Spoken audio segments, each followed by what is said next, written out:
Hey, welcome to Journey at Home. My name is Jarrod. I'm the Director of Adult and Student Ministries here at Journey Church, and we're in a series called Behind My Journey. We're talking to some folks. They're telling their real stories about how their faith has been developed, and we hope these stories are going to encourage you guys. Hey, I'm Jarrod. This is my friend John Fuqua. Welcome to this series, Behind My Journey.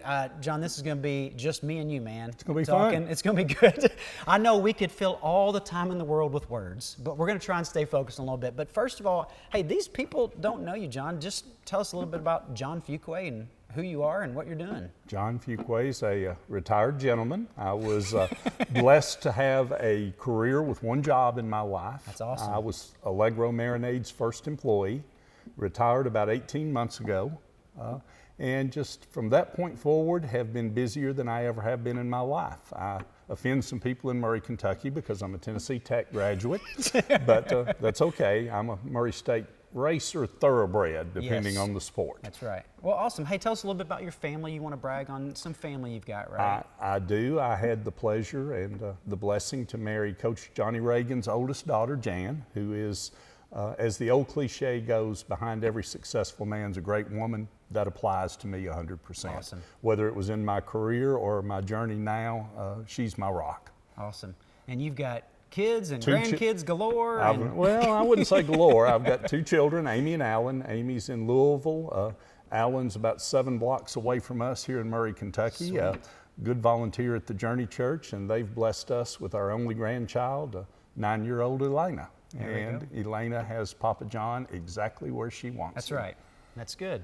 Awesome. Well, that's a little bit about John then. But John, we're not here just to talk about you per se, because we're just really interested in how God has used you over your lifetime and looking at the story that God has told through your life. So would you tell us where your kind of journey of faith began and kind of how that developed? My faith journey was interesting, and as someone interested in youth, it has a good story to it. My mother was a German war bride, so her religious background was very, very Catholic. My father was a Southern Baptist. Consequently, they never agreed, so we didn't go to church a lot when I was young. But a youth program at a church that invited teenagers to come, and luckily there was a little girl named Judy that invited me. And if you hadn't noticed, at 12, 13-year-olds, those boys tend to be influenced easily. And I started going to church and became interested. It was a Southern Baptist church, and when revival came around, I started praying real hard for my future, and I gave my life to the Lord at 13 years old and became very active in church all the way through high school. And when I went to college, unfortunately, like a lot of college students do, I slowed that down greatly.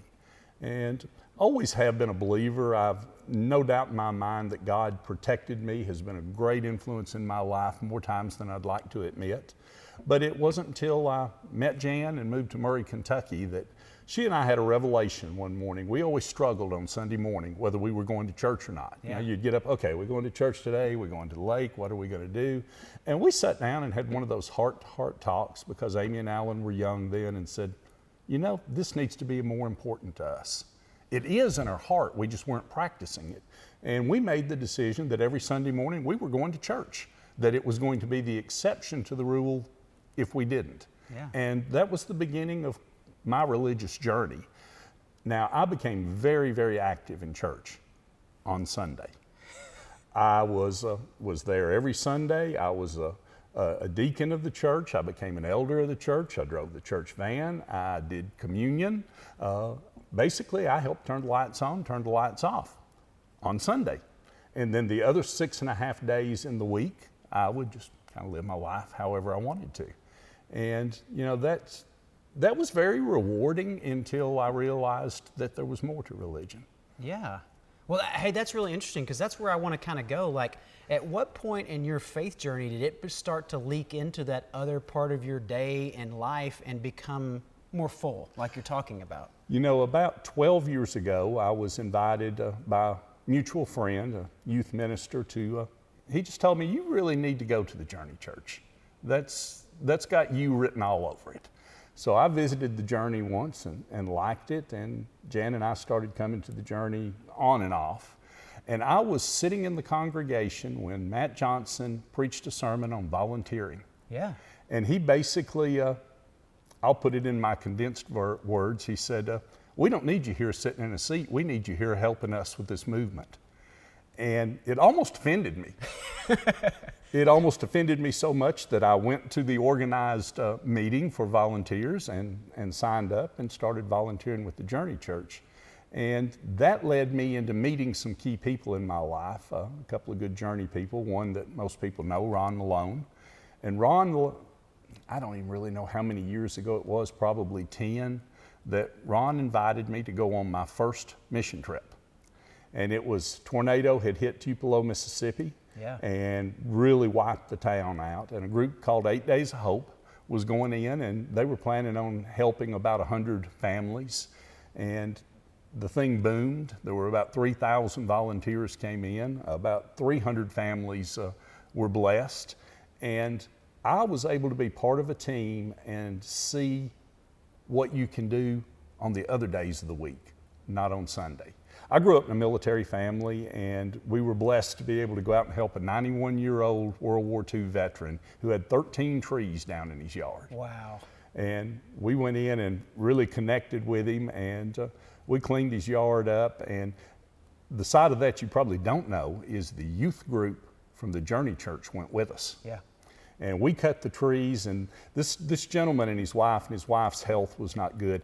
They had a prayer garden in their backyard, and the prayer garden had been wiped out by the storm. Yeah. So the youth group really got interested in that, and we gave them a little collected money, and they went to Lowe's and bought flowers, and we did a little chainsaw work and cut some stumps into chairs and resurrected the prayer garden. And this gentleman was able to take his wife, first time she'd been out of the house since the tornado. Wow. He told her she had a doctor's appointment. He took her out of the front of the house and circled around back and went to their prayer garden, and they spent the afternoon in their prayer garden.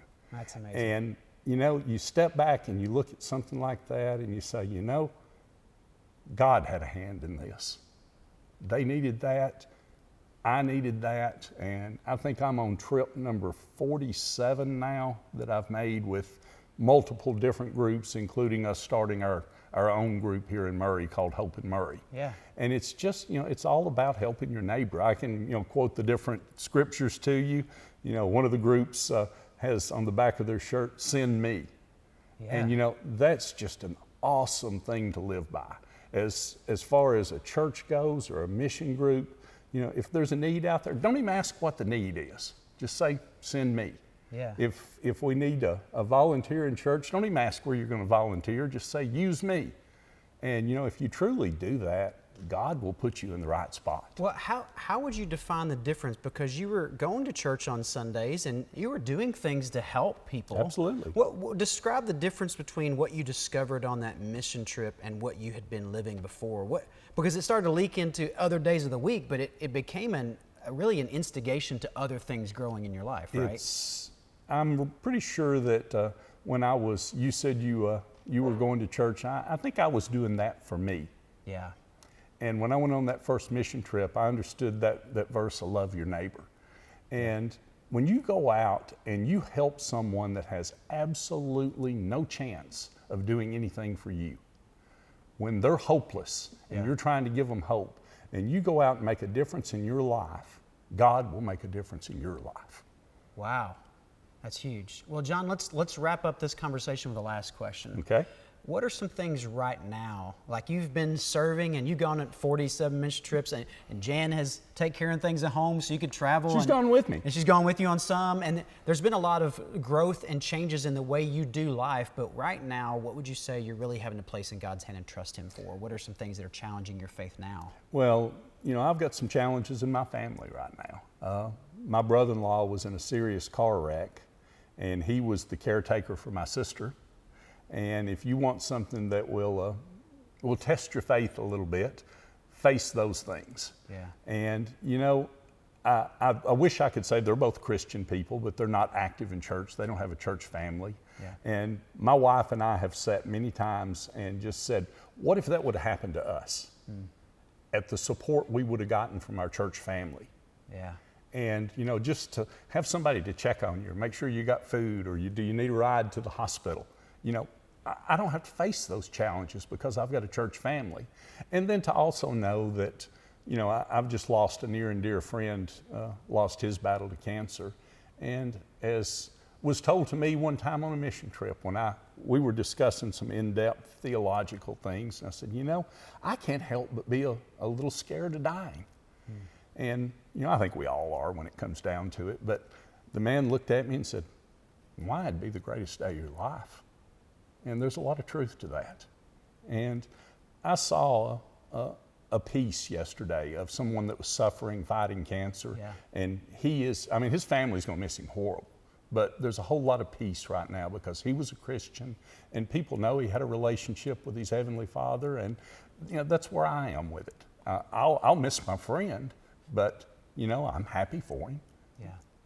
So you've just really learned in serving others how to really let God use you in a way that means something not only to the people around you, but it starts to change your heart and the way you view life in general, doesn't it? Absolutely. And when you actually start looking at the big picture, Jarrod, you realize that some of the challenges you had, whether they were as a teenager, as a young adult, as a young parent, as somebody now in retirement, that I couldn't do what I'm doing on the mission trail had it not been for those things that happened 5, 10, 15, even 30 or 40 years ago, because those things prepared me for what I'm doing today.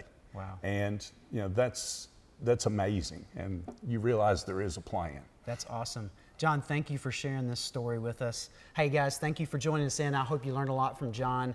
Man, I really appreciate what you said there. God has things in place and He is growing us and moving us to trust Him more. And the more we do that and the more we serve other people, John, you're a happier, more purposeful, content guy and at peace with where you are than you've ever been in your life. If you've ever heard me pray, one of the things I pray for is that God fill my heart with that love and that peace and that happiness that only He can do. Yeah. And there's just a lot of truth to that. That's awesome. Thanks, John. Hey guys, thanks for joining us.